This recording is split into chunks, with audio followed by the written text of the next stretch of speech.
Welcome to Now Innovating, a research to impact series at the University of Calgary. I'm your host, Julia McGregor. This episode, I speak with Dr. Kathleen Sitter from the Faculty of Social Work. She is a Canada Research Chair in Multisensory Research and Knowledge Translation.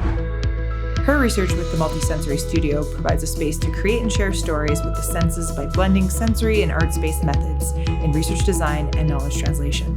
The Multisensory Studio strives to provide an accessible environment to support the creation, engagement, and enactment of stories by, for, with, and alongside the disability community.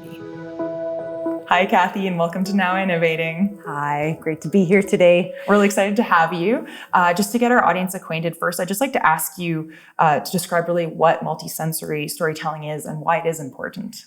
So multisensory storytelling are stories that we look at, listen to, touch, taste, feel, and experience. It's the way in which we can share things that we know through all of our senses and not necessarily prioritizing the written or spoken word.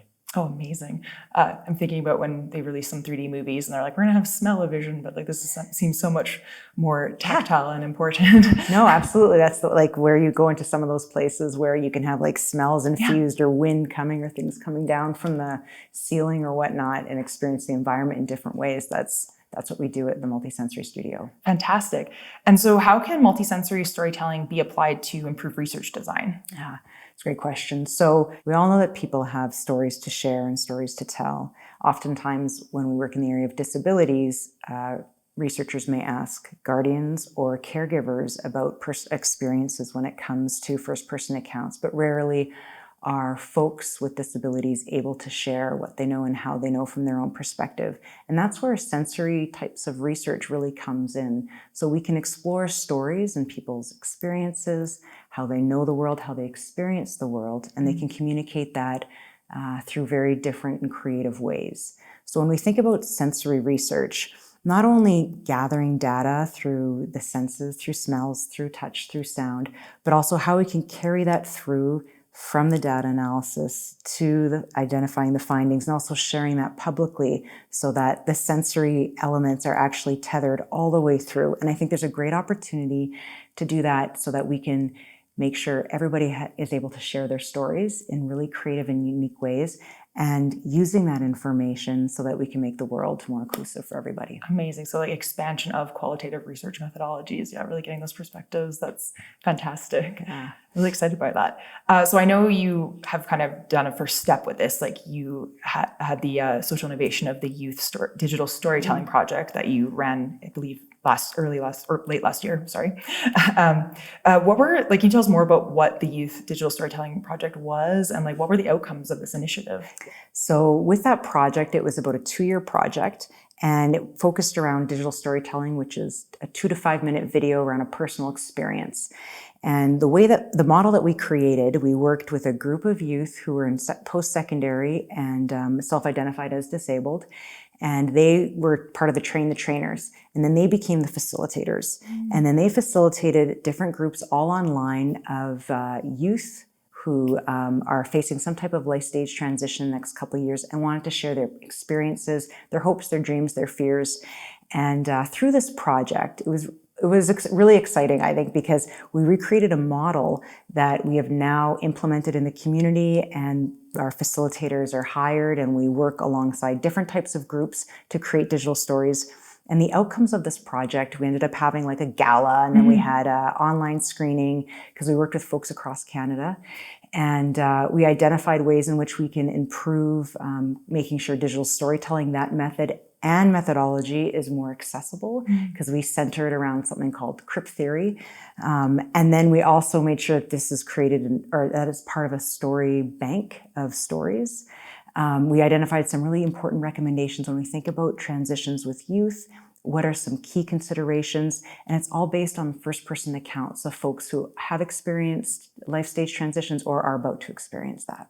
Amazing. So you've kind of created this format now that this can move forward and there could be other youth digital storytelling projects easily, right? You've kind of created the model for it almost. Yeah, and we really look at centering accessibility in everything that we do. So not only are we working with the disability community, we're also just working with all different types of research projects because this model is great for everybody because it's very inclusive. We meet people where they're at.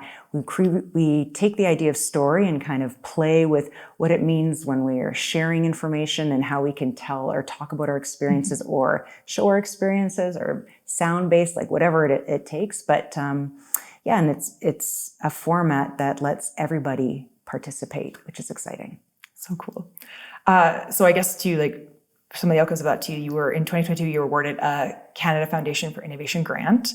So that's going to support the build of a multisensory storytelling research studio. Yeah. Very exciting. I know you're just in the early works of planning for this right now, but after this studio is built, I'm just curious, like, what are the impacts that this space will have for, conducting inclusive research and also for the disability community?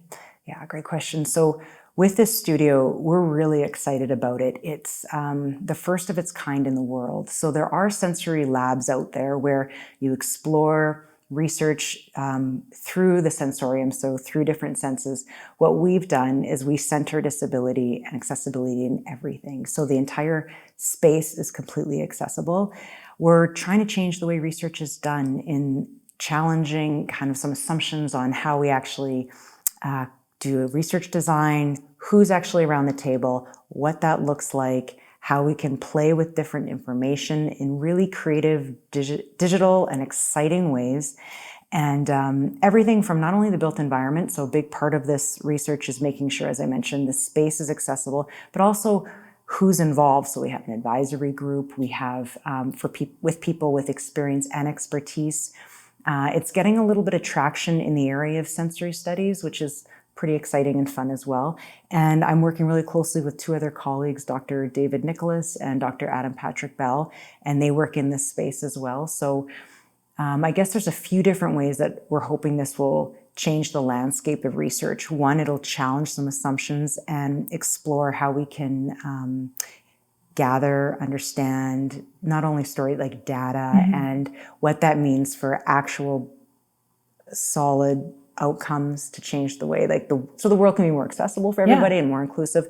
So there's the methodology component, and then there's actually the project. So how you can take a project, for instance, and I'll just back up a little bit. So when we think about gathering data or methods that we use in research, it's not that the senses aren't present. It's just that we're not really paying attention to it. Often we think about what's being said or how it's being said, but even where we're at right now, we can hear the hum of the sound, the way that our bodies are sitting. There's all these different parts, like the smells and pieces like that, or the sounds that come up. Heat of the lights. Heat of the lights, and even the touching. So how can we actually shift the priority of understanding things by paying more attention to the senses around us, and not just doing that when we're gathering the data, but also maintaining that. So how we actually share it. And that is really nicely connected to the knowledge translation that we hear a lot about these days.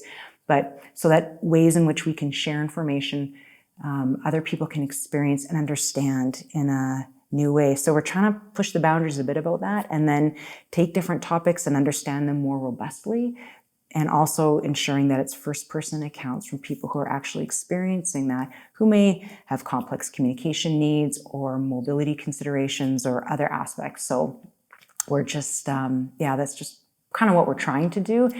And we're really excited that we got that funding to make it happen. Yeah, congratulations. It's going to be really amazing when it's all built. And first of its kind, as you said, that's fantastic. So I want to talk about accessibility because, Kathy, I think you really are a champion in this area. You're working in partnership with the disability community to create inclusive offerings. So I just wanted to ask, really, what does accessibility mean to you, and what have you learned, working in this space? When it comes to the term accessibility, I like that word because it's really about everybody. And so when we think about for years, I'd often work within a group. It's called participatory action research or participatory research. And I really believe a lot on the values and what guides that work and the importance of process. I think that over time, in the last 20 years, I've worked with a focus of disability in my research, that at times even some assumptions around what participation means can be very ableist. And it's been an interesting journey to say, okay, so how do we actually, when we're meeting people where they're at and what that means, sometimes meeting in a full group doesn't make sense for some folks. or working within talk-based types of methods, that isn't always the way to go. And it's a very humbling place to hold, which I try to do, knowing that making a boatload of mistakes. And I think the work really has to be done with and alongside folks that are experiencing whatever topic or area of focus that we're working on. So, for instance, when we think about the studio, what I'm really excited about too is not only how we envision it and how we imagine it in the structure, but we have a real focus on recruitment of high quality personnel who are neurodivergent, making sure that folks on the advisory board are having that lived experience and expertise and being really purposeful from the very beginning all the way through. So when we imagined what the studio could look like, we actually had this, with a couple architects, we had folks from the disability community and people from organizations that have worked there for a long period of time. We did this charrette and we had this great imagining ideally what it would look like. And, our dreams were up here and then we had to think about the budget and things like that. But we try to be really purposeful in that from the very beginning, knowing that there are a lot of mistakes that are made along the way. And I think that's okay and that's important because, sometimes there's a lot of assumptions. So when I think about accessibility, I just think that if we're truly going to center that, then research, the way that we think about design, the way that we think about implementation, all those aspects of research, that has to also shift.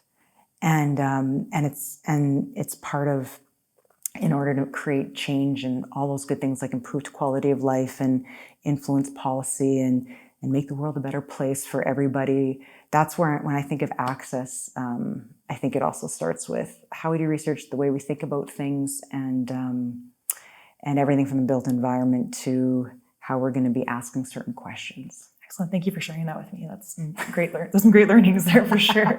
You're right. It's definitely just, trying through, you're right, learning from your mistakes. Everyone's going to make mistakes as they go forward. I think it's such an important space that you're working in here. So I think maybe that's me, some of what advice I would have for researchers, but what advice would you have for other researchers who are looking to meaningful engage with members of a community to socially innovate? Yeah.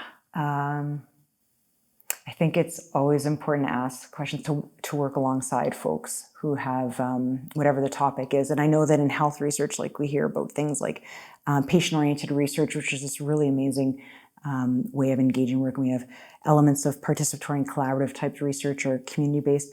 I think that no matter what kind of research you're doing, whatever paradigm you're working from, aspects of those can be included and incorporated so that the research, we use this term axiology, but like the ethics of research, how we engage with the purposes, it can be done in a very purposeful way where folks who are going to experience whatever change or impact we're hoping to achieve are part of the process, which I think is really key. So can't do it without them. Yeah, that's right. Nothing about us without us. It's a key slogan in the disability community. Perfect. Yeah. Well, Kathy, that's all the questions I have for you today. So I just want to thank you so much for joining me and sharing your story. Oh, thank you very much. This has been great. To learn more about the Multisensory Studio, visit the website multisensorystudio.ca. To learn how to move your research to impact in the Innovation at UCalgary ecosystem, visit ucalgary.ca/innovation.